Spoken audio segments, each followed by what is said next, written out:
Kapat telefonu. Kapat telefonu, görüşmek istemiyorum seni. Tam bir ekibini alın. Sağ olsun İbrahim abi fikirlerini söyledi, eleştirilerini de yaptı.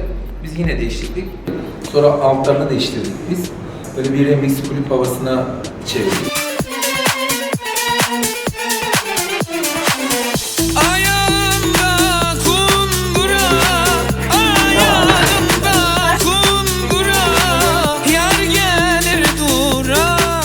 Demin şey oynadı ya, ilk arkadaşımız oynadı ya, onun ışığına dön.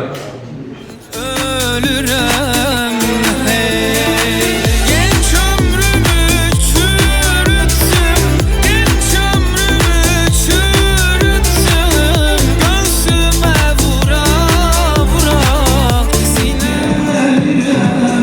Ben bir fakir çocuğum, ararsın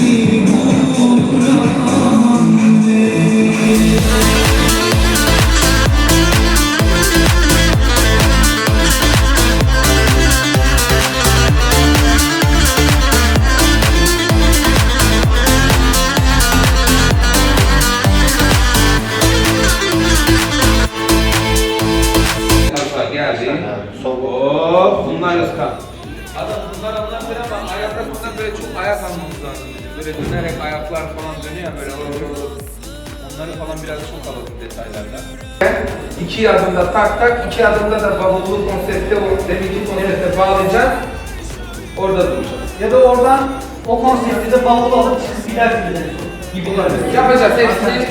Süsleyeceğiz bir şeyler. Evet. Böyleydi. Buyurun. Kayıt atıyor.